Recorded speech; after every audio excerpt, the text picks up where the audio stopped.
Welcome back, everyone, to the Romans podcast, and we are finally back after a week's hiatus for the fact, obviously, we had not a lot of games to talk about last few weeks, but now we have had two games in quick successions. Dagenham, a 1-0 loss on the Saturday, and just a day ago from when we're recording this, the Ebbsfleet 2-2 blockbuster of the season, let's say.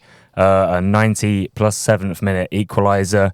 We'll get straight into that a little bit later in the podcast, but firstly, my co-hosts Ollie and Joe, welcome back. Hello. It's been a long week. Hello again. It's been a long week. It's been a long week indeed. Yep, and we're back now. And of course, we've also got a guest again, our most recurring guest on the show, Chef Chris. Hi guys, thanks for having me back. Thank you. Yeah, so obviously, Joe, do you want to start with your game analysis, I guess, of Ebbsfleet on Tuesday?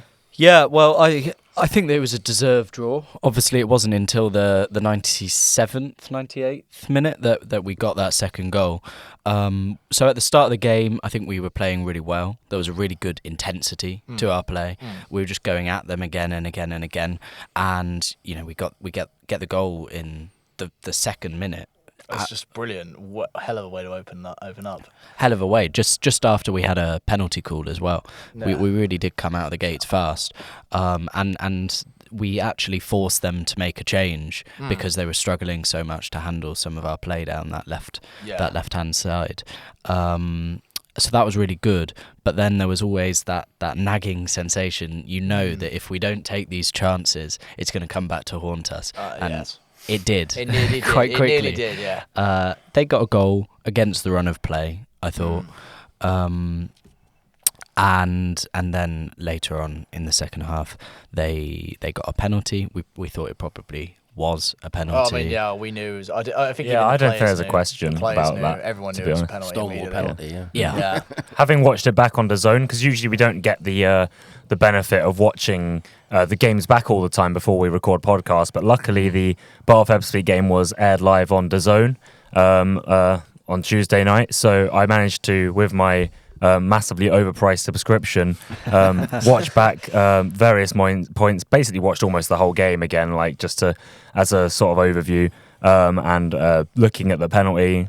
Bowman slides in late, he comes in from behind the Ebbsfleet player, and I think there was no doubt that it was a penalty, but he certainly did make up for it for the fact that he scored both our goals, I think. Yeah, as well as the fact when we saw the first goal a couple of minutes in, a lot of people, you especially thought it was a straight on just like smash it in the back of the net. And then, I thought it was... smash it in the back of the net. And then when we saw it, and then it bounced off, and there's the two things you think, well, how on earth did that go, and with all the deflections to it? But at the second time you go, don't care, 2 minutes in, we're 1-0 up against a team all the way up to the top of the league, let's go. And then again, as you said, Joe, first 15 minutes we were just on top of it, we were just smashing them. They didn't know how to respond to the attack on the left wing, and we were just so brilliant with these attacks. But we had so many opportunities in that first half where we really could have gone out points 2-0, 3-0 up in the first half, and it was brilliant. And then unfortunately, after we were just so open at the back, and then we just let that goal go in, the boys' heads did go down a little bit. Yeah, there was definitely a change in the mood from the players, and that's to be expected.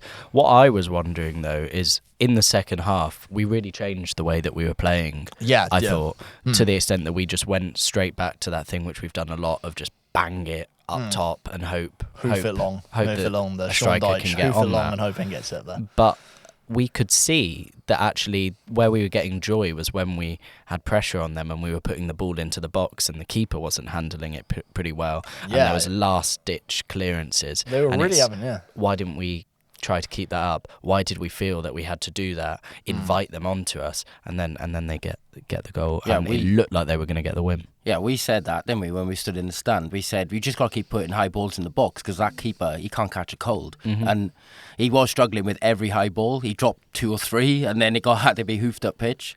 And then, I totally concur with, why did we sit back in the second half? Yeah, they're a great possession side. We give Ebbsfleet their due. They can play with the ball on the ground. They don't hoof it long. They play a passing game, and they're very good at it. But that doesn't mean we have to park the bus and look for the long outlet all the time. And then by the mid of the second half, we didn't have an outlet because everybody was behind the ball. And that did annoy me a little bit because I thought, we're better than this. We don't need to sit back. I think it changed a bit when they brought Alves on. I think when we had an outlet, because he's not going to come back and park the bus. He wants to run at players, and I thought that was a great move by Darren. And and also to your point in the first half, we were on top of them so much for the first 20 minutes that, like you said, their right back got hooked. And 18 minutes in. If you embarrassing. If you're on top of a team so much that they have to make a sub after 80 minutes, you're doing something right. You are. Yeah. So, and again, fair play to the Ebbsfleet manager for seeing that. Yeah, you can say it's harsh, and maybe as some people take the view that you don't hook a player before half time. I'm a bit in the camp that if he's having a stinker, get him off. Well, I think we kind of noticed that there was maybe a bit of drama going on. I think Joe noticed something that there was. I think the assistant manager of Ebbsfleet kept running back and forth with the tunnel. I don't know if the player that got subbed off went straight down the tunnel, but he waved his arms around a bit and then went straight down the tunnel. I do think there might have been maybe a bit of a morale hit for the Ebbsfleet team, and perhaps a morale hit to their overall team with how they're being managed in that way. You know, realistically, if a player's having a really poor game in the first 18 minutes, is he really to blame, or is it, the manager for, like, if the manager is that insistent of him being not the right player for that game 18 minutes in, why didn't he just start the player he brought on? And that's going to create discord within the squad. We were saying, because at half time they have to go back in and they have to face that player who's probably having something of a meltdown, really. And you know that there's arguments between him and the coaching staff, and that's not the most wonderful environment to invite into your locker room. And I did think that at the start of the second half, we actually started fairly well for the first five minutes. Fair. And, there's a possibility that there was something off. But then at that point, it looked like we sort of decided, okay, no. It was immediate from Ebbsfleet. I mean, the second that it was kickoff, immediately Ebbsfleet came in, and then they nearly had a chance, and then the boys went, okay, it's brilliant. And then it was just like, I don't know how many attempts after that we did after that first few minutes, but we were just on top of them, and I was just seeing how much we were applying the pressure, and and again with the sub, they did not know what to do. They did not know what to do, and it's joyful seeing the boys press. I mean, and then shooting from the midfield as well. Moses Alexander-Walker, who was our left winger, who perhaps influenced that change at right back, was fantastic. I mean, he had an amazing chance where he was running down the wing. He flicked it past the keeper, and Russ is just needs one little touch to get it over the line. Russ just can't quite get there before the defender. I thought he was fantastic. I definitely think once Ebbsfleet brought on their second right back, he was a bit more sort of his freedom was a bit more restricted than it was when he was there. But I think the glimpses that we saw from him as Aloni, and of course Putman just is putting in an amazing performance week in, week out. I don't think he's had a single poor performance since he's come to us on loan. So again, I was very happy to see Putman play very well. Can I just say quickly, I really appreciated on that left wing Alexander his tenacity, because we were saying he was getting some joy, but a lot of that I thought was he'd start a dribble or a run, and it might go wrong slightly, but he had a really good strength to him, and he'd keep going, and he'd win it back and then get us a chance, and I thought that's a really good quality. Yeah, he looks a player. I don't know why we've got him, to be honest, because I don't understand why he's not playing for Newport, but I think he's a bit of an unknown quantity, so maybe that's why Ebbsfleet didn't expect this fast, tricky left winger, and that's why that right back started. And then we got a better right back not a better right back, but a right back that can deal with a fast, tricky player. Because that right back for Ebbsfleet, I don't know his name, but he did get dribbled past 3 or 4 times before he got hooked. And I just think it was Moses was the unknown quantity. He didn't expect him to be able to run past him like that. What did you guys think about putting Rains in at centre-back so that Putman can play at right-back? I think initially how that sort of was working, I thought it was really good, because we were getting Putman a bit further forward, and we were really going forward, pushing forward, going forward in attack. But when we'd then be under pressure, it was a little bit more difficult. I think Rains had a cracking game standing in at centre-back, so I'm happy with that. But I did think that we did maybe miss Batten defensively. I don't think we would have conceded either goal if Batten had played the full game and we played a free at the back with wing backs. If we had Greenslade a bit further forward and Putman a bit further forward, and then just had a back free of Parcell, Batten, Rains, that could have been a lot better, and maybe that way we wouldn't have conceded. However, Rains did have a very good performance in defence, and also the fact that we did go with a 4 at the back did allow us to go a bit more forward and have an extra midfielder as well. And I mean, the way we were playing in the first 20 minutes just reflects that. I think realistically, I don't think it's necessarily we started performing poorly after they scored, but I think it was more the morale was hit. And when we concede a goal, we suddenly just lose our momentum. But if we hadn't conceded that goal to Ebbsfleet, I thoroughly believe we would have kept going and scored a second before the half-time break. I mean, yeah, but at the same time, I mean, obviously, like, main performance, we would say would probably be from Matt Bowman scoring both of the goals. Scoring the first one, obviously, that brings us 1-0 up.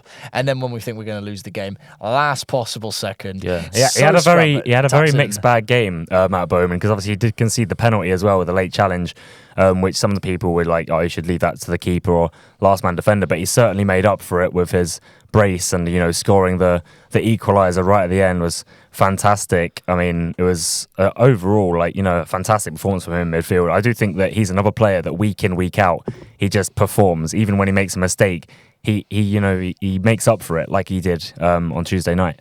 Well, yeah, I think everybody that knows me knows what I think of Matt Bowman. I think he's absolutely outstanding. He's class. I think he's absolutely outstanding, honestly. I think he might be a potential player of the season nominee, I mean, for me, yeah. For a long time of the season, I would have gone Will Jenkins-Davis, but he's been injured for so much of the season now that it almost feels like Bowman is starting to overtake him in that category. Not like our own players are competing with one another, but if you're looking for how important a player has been to our season, since Bowman has come in, he's been the only reason why we're still, fighting to stay above that bottom 4 at the moment. Yeah, I just think, like I say, he's superb. And we'd missed a unit in midfield. I mean, we got some technically gifted midfielders, Russ and Will Jenkins-Davis, and but they're not the biggest guys. They're skillful, gifted, but I'm not saying Bowman isn't. He's got it all. I'm such a huge fan of his. I think he's got the lot. He's skillful, he's calm on the ball, and the main thing, his mental attitude is superb, because a lot of players conceding the penalty, their heads would have gone down. They would have hidden away. They would have shirked off the ball. Not him. He came for the ball every time. He's like, I'm going to put this right. I'm going to put this right. And the amount of when we were pressing that last 5 minutes of stoppage time, it was just everything was going back to him on the edge of the area, and he's trying to pick the pass, so he's looking for the shot, and in the end he got in the box and he was 1 yard out to tap it in, So. I mean, it was quite nerve-wracking, especially right at the very last second. I mean, obviously, we do say get up there, but then seeing Binns heading up into the box, and I was all like, that was incredible. That was good. And then he gets this, and then the boys were just going absolutely haywire. And then we saw from Cal doing the filming, he was like keeping it smooth. Within the second that all the Bath boys were heading over and hugging everyone, he was like, "No, I'm gonna screw my job." Run over and start screaming and everything. But but I mean, solid before. I mean, again, last second limbs, no matter what the result was, last second limbs, especially like that, you can't complain. Yeah, I mean, it's such a crucial point. Added to the drama, big point. I mean, think about it. Before the game on Tuesday, we would have looked at the table, Ebbsfleet being 4th, us being 20th. Before the game, we would have taken a point. And the fact that after the first 20 minutes, we were like, we should have won this game instead, actually just shows how well we did play. Like, we weren't expected to dominate that first 20 minutes, but the fact we did was good in itself. And yes, after that 20 minutes, you're kind of a bit gutted that we didn't see the game out and won the game. But at the end of the day, before the game, before we knew how we were going to play, we would have taken a point. So we just have to view it that way, and a point is what we get. I just want to move on a little bit to, because there was a bit of, I guess, disagreements from the opposition about the officiating of the game. First of all, I guess I'll go to Chris, because you mentioned a little bit about this. On the whole, how do you think the referee and linesman and everything officiated the game on Tuesday? I thought they were, I hate to do this, but I thought they were pretty poor overall. I thought the referee didn't have a great control of the game. I thought the linesman made some dodgy flags, which we're in the stand, we can see, he's not offside, or that's not gone out, why are you putting your flag up? And it's a difficult job, and I really hate to berate officials, I really do. It's one thing I hate to do, but last night the referee got to me a little bit, especially when Matt Bowman got rugby tackled in the centre circle and he just waved play on. I mean, he literally rugby tackled him. It wasn't... He literally took him out at the waist with his shoulder. I mean, it's rugby. I mean, that's down the road, lads. Yeah, that's in the middle of town. I mean, personally, I think we have had much worse referees this season. Yeah. For me personally, this is just my view of how it was. I think maybe the weakest performance of the referee team was actually the linesman on the far side from the pop side. the main stand linesman in the second half. There were 2 calls where I think he got it wrong. It was one where Beardmore clearly kept the ball in play towards the end of the game. I remember that. And he said it was a goal kick. And then there was another incident, the Fisher offside. I watched that back on DAZN. To me, looked like he was on. It was the player on the furthest side, actually closest to the linesman, which makes it even more of a bizarre call. The fact that Fisher was flagged off when he was in on goal. I think the linesman had a bit of a poor game, but again, it's in the moment that sort of just happens sometimes. I know the Ebbsfleet manager said it. Well, he quote unquote he said, I think there's an individual or a series of individuals who the way they officiated that game was an absolute disgrace. Because of the added minutes. But they only got the only bad call that Ebbsfleet. It's not even a bad call. We played to 97.5 minutes when they put up 5. Well, we all know it's minimum, right? Yeah. We all understand that rule, so you don't basically blow up on 95. It's minimum. Well, and also I've got this here that because obviously DAZN, thank God for DAZN, because usually I can't look back at a whole game. I can only see 20 minutes of highlights, or if we're away, even less than that, like, I don't know, 3-4 minutes of highlights. But I saw the whole game and I was counting every second that the ball was not in play in the 5 minutes of added on. So the ball is out of play / not in play for roughly 160 to 170 seconds, which is 2 minutes and 40 seconds of the added time that the ball was not in play. Now, yes, I know that what the Ebbsfleet manager said here is that usually in added time, you don't get an extra bit of minutes added on for ball being out of play, for example. However, this is almost like 3 minutes where the ball's not in play. So you can kind of understand maybe going a few seconds over. And it wasn't even this amount that we went over either. So we won the corner at 36 minutes, which is 36 seconds over 5 minutes. 36 seconds of, 2 minutes, 40 seconds potential for, added on. And then the goal goes in at 96:15, 75 seconds over the minimum allocated time. And he said it was a disgrace that we were allowed to take this corner. But, if you win a corner 36 seconds after the added time when, the ball hasn't really been in play for a lot of added time, I don't think that's necessarily a bad call. And I think there's been certainly times this season where the Hemel game, for example, we definitely played over time when Hemel went on one last attack and won their penalty. Yep. We weren't complaining about that, because it's a minimum allocated time. And as a manager, Ebbsfleet manager Josh Wright, I think it's very unprofessional from him to make all these comments in his interview, because realistically he should know the rules.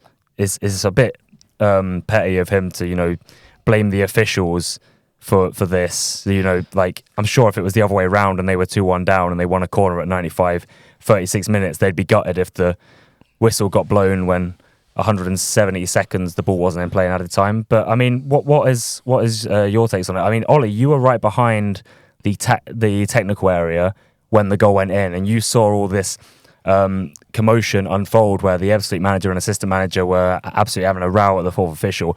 Me and Joe didn't actually see the red card at the time. We were only told in the bar after the game. So talk us through the whole red card. Yeah, so first half I was in the standing area, and then second half we were getting a little bit hungry. So anyways, we went around and then listening to the whole, and it's, again, before I get to it, it's such a fun thing listening to the managers talk to the players. It's so fun. But anyways, I'm finally going to get to the point, otherwise I'm going to be lost here. But anyways, so we were there, and obviously, and we'd conceded the penalty, and then you kind of thought, okay, well, we're going to lose now. It sucks, but okay, well, let's just try and see if we can fight for the equaliser. And then the whole time, I think the Ebbsfleet lot were very calm and collected. They were, I mean, even though obviously they were still shouting, things out, but they were like, oh, it's okay, it's good, we've got this. And then obviously Darren and all that were losing their heads. But then the second that the corner went in, and then Bowman shoots it into the back of the net, immediately, no hesitation, immediately the Ebbsfleet lot go straight to the fourth official and then start shouting. Immediately it's all pointing, and then that's when I think the ref just kind of froze, turned because something was shouted. I don't know what exactly it was because I was too busy screaming. But anyways, and then so he walks straight over to him, and then the card's up, and then he doesn't head. I think he knew that he said something, and then he goes straight down the tunnel. But at that point, you do just kind of go like, you're 2-1 up, and then you're 2-1 up, and then you're thinking you're going to win, and then it's such a blow like that.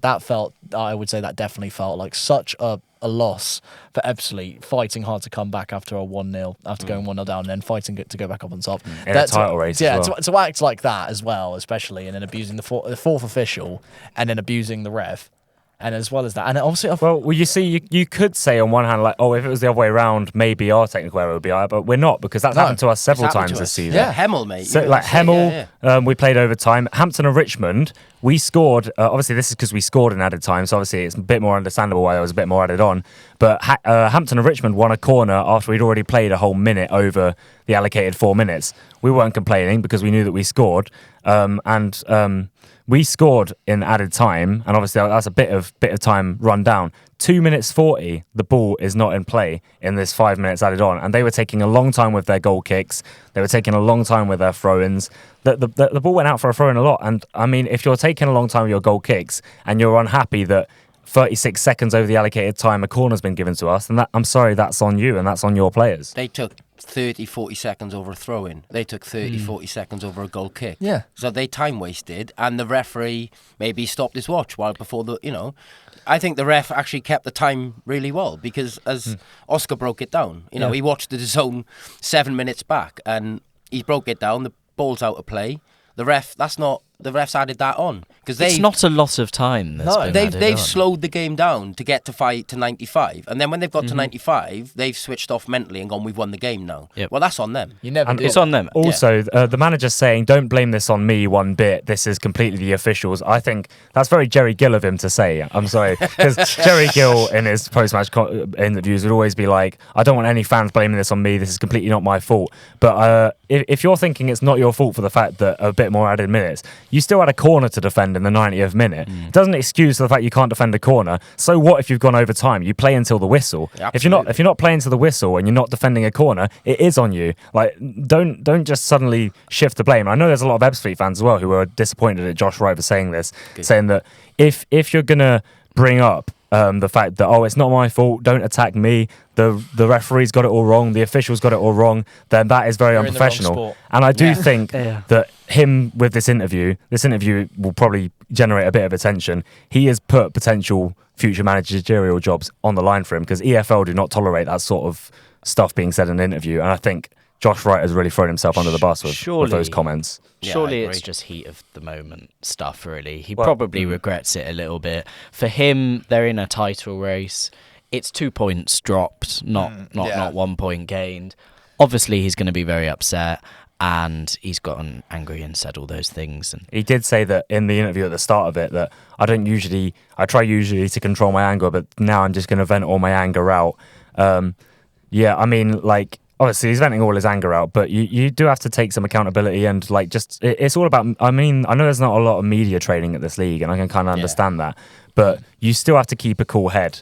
As I said, you can by all means say he's too angry, but how many times have we had a last minute goal going against us? You never see Darren lose his head at the officials or anything. He's always got a cool head about it. Very well media trained. Josh Wright, with this sort of professionalism that he's showing, he's really thrown himself under the bus for potential future managerial jobs that he's going to get. And I mean, if he does see another season at Ebbsfleet, I don't think the fans are really wanting too much more of him now because of the form they're in and seeing out games. Yeah, well, I read a lot of Ebbsfleet fans' comments on social media last night afterwards, and they weren't blaming the ref for the extra time. They were blaming their team and their team. Well, it's a corner. You've got to defend the corner. You've got to see the game out. And they've conceded late now, and I think 3 or 4 of their last 5 games, and they've conceded in injury time. And we had that problem early in the season where we couldn't see games out. They've got now the same problem. And I saw a lot of Ebbsfleet fans saying, no, we play to the whistle, exactly what Oscar just said. We play to the whistle,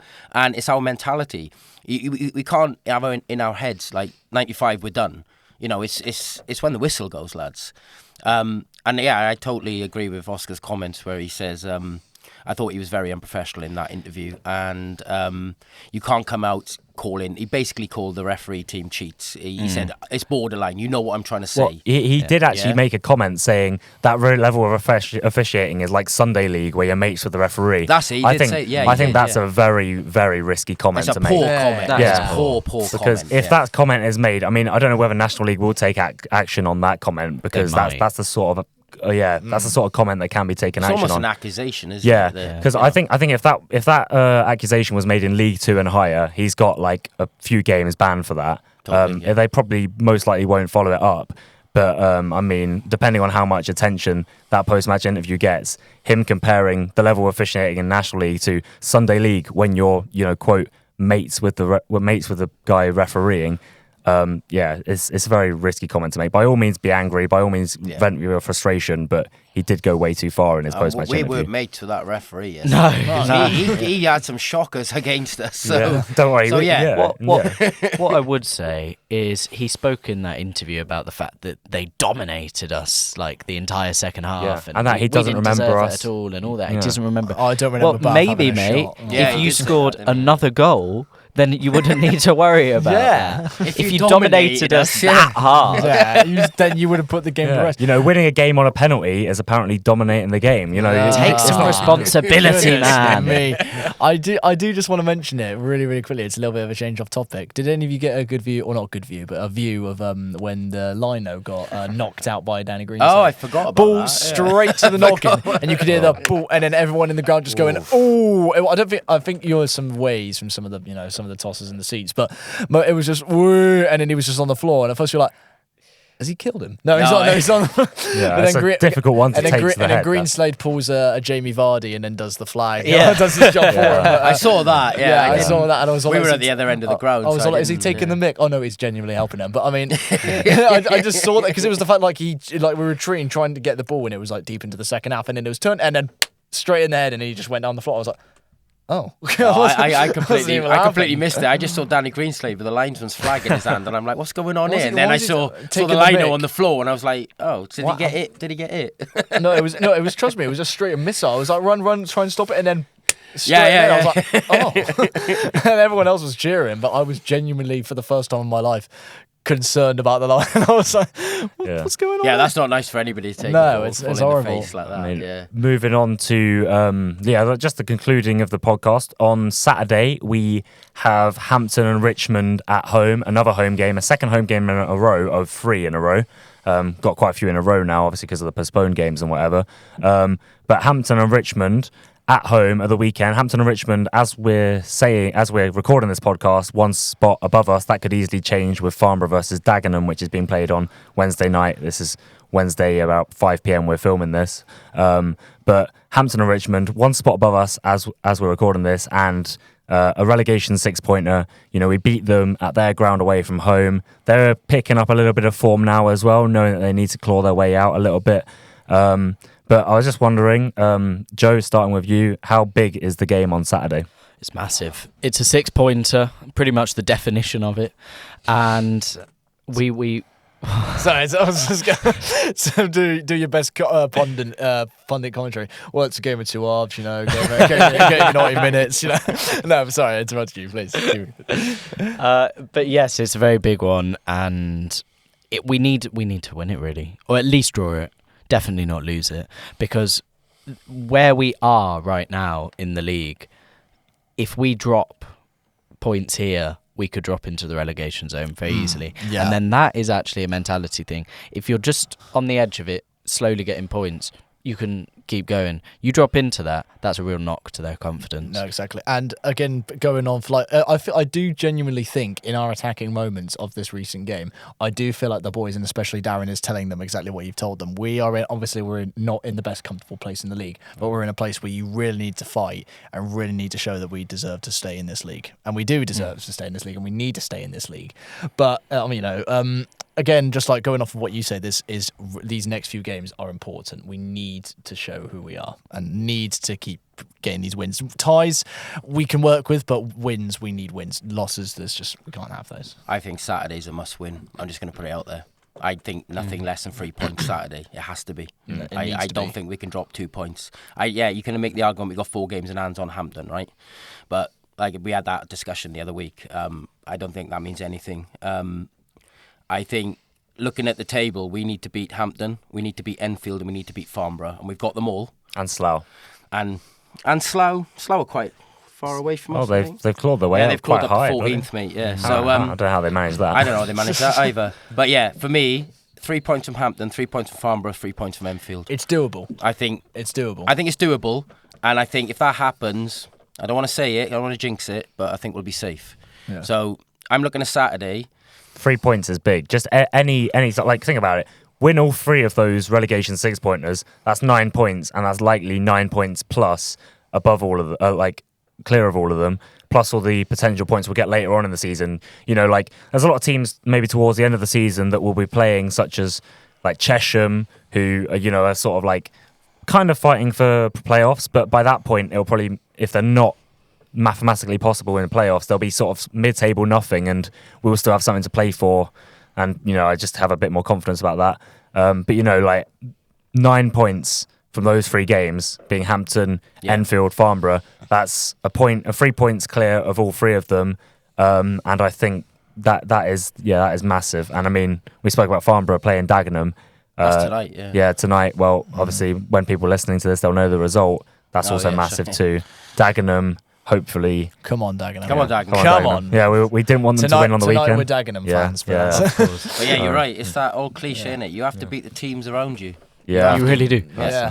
But yeah, I mean, it's also a Saturday game, which will be very good for Bath's finances, because right now they're going to be really struggling. You can see it in some of like the Instagram, Facebook posts. There's a slight desperation of please come to the games. They've just had all these postponements. They're having these Tuesday games now, lots of them, where you get about half the crowd, half the income, and so Saturday game really needs to happen. And I honestly It's like important. we people get excited when Torquay come and everything. I'm more excited for this on Saturday because it's so important. It needs to And be. We need so the let's support. get as many down Twerton. Come on, guys. it's a massive game for our season. And I mean, after midweek, I feel like there will be a lot of people who want to come down. Anyone who's watching that, who saw that game, the live score, going, oh wow, 90 plus 7-minute equaliser. That might tempt them to come down. And you just see. fear slightly with all these games that have been postponed throughout the winter that people, they go out of the rhythm slightly of going to the games. Yeah.